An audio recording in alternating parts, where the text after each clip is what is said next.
Okay, let's. I'm gonna do it. No notes. I'm just gonna go with the flow because this movie's not worth me taking notes. So, hi, welcome to Rudy's Movie Review, San Antonio's unofficial movie critic. We're gonna be talking about Jurassic World: The Fallen Kingdom today, a film that I publicly said on all my social media accounts that I wasn't gonna go see. Because a lot of my fellow mates on YouTube, fellow movie critics that I respect their opinions, spoke very low of it. And I was like, okay, that made my decision. It looks bad. I heard the second trailer gave the entire movie away.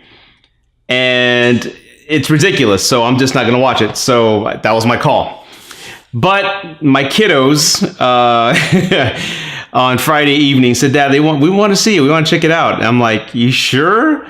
And they said, yeah, we want to go check it out. So me being the awesome, cool, badass dad that I am, I took them. And I think I laughed inappropriately in this film more than I've laughed in any film this year. And as far as a synopsis, I'm not going to cover what the film's about. You know what it's about. But this film's a joke. It's funny. It's ridiculous. You know those films that I've mentioned before in the past where I said you had to turn off your brain to enjoy it? This is one of those films you have to turn off your brain.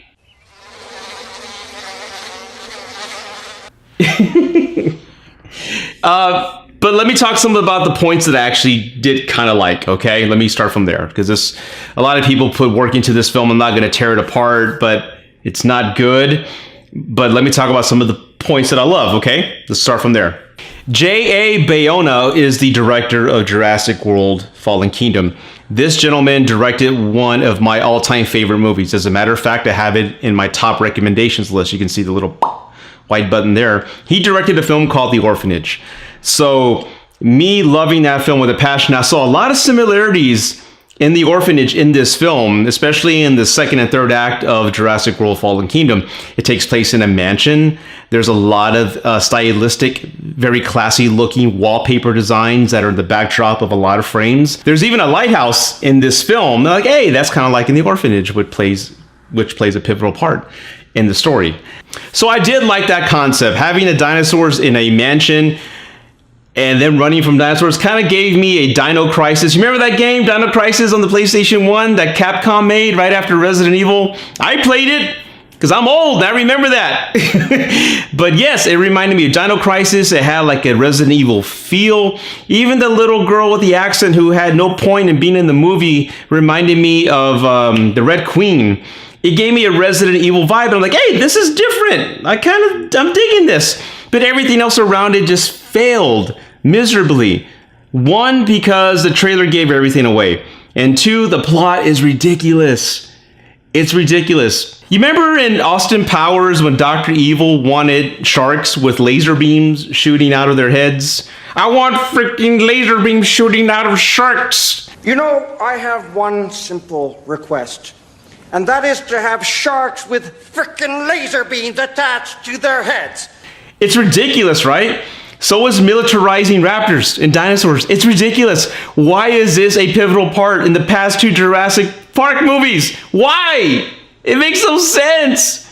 Oh, God. Even the bidder, the auctioneer. Oh, sure, he wants a carnivore and another one to mate.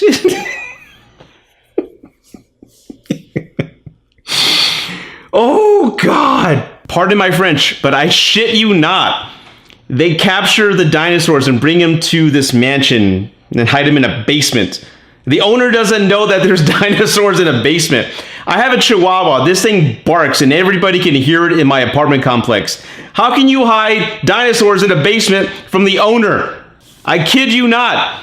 They actually auctioned off these dinosaurs on a runway, like a fashion show runway. And they had all these cliche bad guys bidding on it. There was this one guy, I don't know what country he was supposed to be from, but he's like 20 million. And then the antagonist, I guess, the guy who's trying to make money, they actually had this cliche zoom in of his face looking at the laptop, seeing the money levels rise, and it's a close up of his face reflected off his glasses. It's like this. Oh, yes. Oh, God, it's ridiculous. This film has every cliche possible. It even had a bad moment where, you remember The Amazing Spider-Man, where Spider-Man's in the basement trying to find Lizard, and he sees a laptop with a video ready to be played. All he has to do is click play, and he can give away the entire scheme of what the villain's trying to do. Same thing here. This little girl who's got no business being in the movie walks up and she sees this whole video segment of Chris Pratt and Blue. Just no one logged off. No one locked the computer. It just so happened to be on with the video ready to be played. Oh, spoilers, by the way. I'm giving away spoilers in this film, because I don't want you to go see it. Don't waste your money on this. Don't. Rent it, but don't go spend money at the theater to go see this. No. And the other thing is, this film is guilty of using a lot of callbacks just to pull on the nostalgic heartstrings. Because we all are human, right? We all have feelings and nostalgic ties to the original Jurassic Park. The theme song, I've seen videos where guys cry watching it. The Brachiosaurus, right? The unveiling of the Brachiosaurus, everyone has nostalgic feels to that scene. And how dare they try to piggyback off that nostalgia in this one scene? A buddy of mine, we're talking via IM, he's like, you cry when that Brachiosaur was dying, you can see its silhouette. And I'm like, no, dude, it's manipulation. That's all they're doing. And for those who've seen the movie, you know what I'm talking about. Chris Pratt and everybody jump off this pier and crash onto a boat as the island's being destroyed. And they look and they see the Brachiosaur, which is, I'm thinking, the same Brachiosaur from the original Jurassic Park, because it does that same pose as it's dying, and you can hear it dying. And I'm like, come on, what the hell are you trying to do? It's kind of like, have you ever been in a bad relationship where you know it's toxic, and you have to break up with him or her, and that person is consistently reminding you of the good times you had? Like, babe, remember that time when we were happy when we went on that trip? They're trying to manipulate you to stay and guilt you into staying with that person. That's what this freaking movie's doing. They're guilting you to like it. It's a horrible, toxic movie, and they're using reminiscent memories that we love and cherish in this film against us.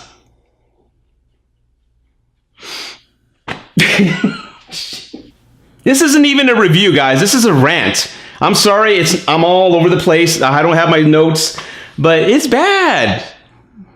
I didn't want to put any effort into it. I just wanted to rant. And there's this other scene. I mentioned Chris Pratt and Bryce Howard jumping off this pier and crashing on the boat, right? Everybody saw them, but I shit you not, the next scene, they're sneaking out of the truck. And it's like, what the hell are you doing? Everybody saw you crash on the boat. Why are you sneaking out? I don't blame the actors or actresses or the crew. This boils down to a horrible script and a horrible screenplay.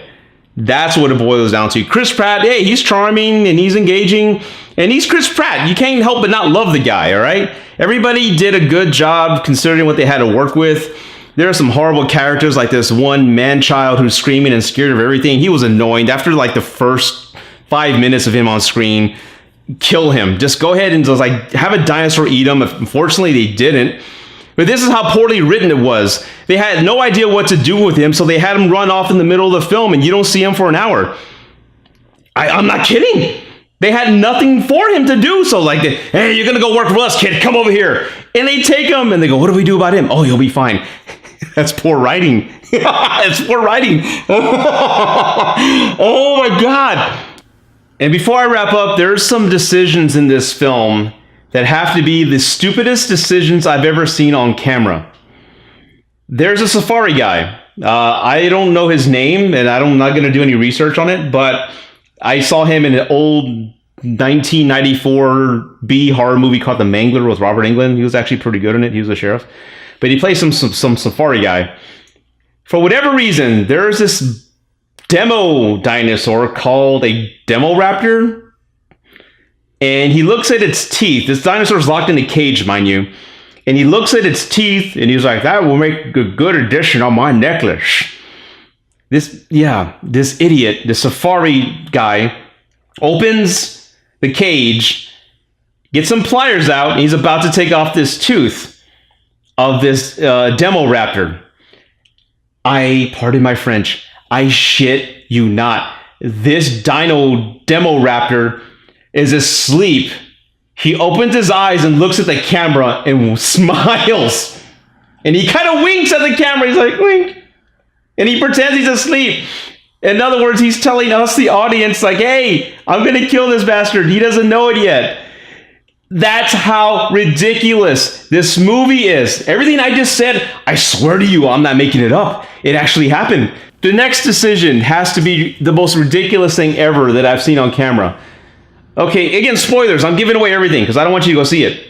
The dinosaurs are in the basement of this mansion, right? And some gas is leaking that's going to kill them. It's the same gas that leaked out of the reactor in First Contact, right? And they have a choice. Chris Pratt and crew have a choice. We either let them die or we let them live, but in doing so, we're on the mainland, so all these dinosaurs are going to run free and kill everybody and just eat every family in that subdivision that's down the street. So they make a logical choice. The adults in the scene are about to open it, but they say no, they have to let them die because it's the right thing to do, right? This girl, who's got no point in being in the film, opens a door and she says, I shit you not. I'm sorry for all the cursing. She says, I have to let him live because I'm alive too. And they don't stop her. The doors open and there they go. Every freaking dinosaur you can imagine is now on the mainland. There goes our ecosystem. Every farm, cats are going to turn up missing. Dogs are going to be turning up missing. Kids are going to be turning up missing. We're screwed. Why would you let her do that? I mean, if I was Chris Pratt in that scene, I'd be like, hey, get away from there. Go to your room. What the hell do you think you're doing? There's people that live down the street. I'm alive because I'm alive. Pendeja. Go to your room. Acting.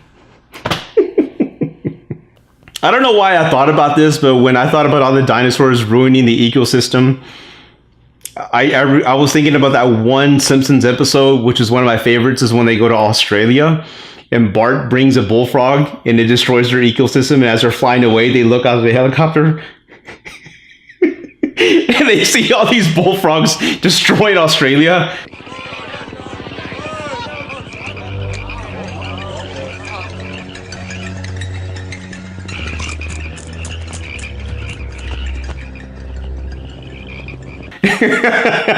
That's what I was thinking about that whole time watching Jurassic Park Fallen Kingdom. I was like, yeah, it reminds me of that Simpsons episode. So, would I recommend Jurassic Park Fallen Kingdom? No! Save your money. Take that, if you have a date or kids, take that $80 you're going to spend on tickets and popcorn and go to a ball game. Or save it, put it in the CD. Or, a savings account. Do not waste your money on this film. I assure you, it's a waste of time. It's ridiculous. Do not support this film. Do something else. Do something constructive. Go buy some barbacoa tacos. I don't know. Just don't waste money on this film. Please. And as always, thank you for watching Rudy's Movie Reviews. San Antonio's unofficial movie critic. Please take care. God bless and live long and prosper. Take care, folks. Hey, look! Those frogs are eating all their crops!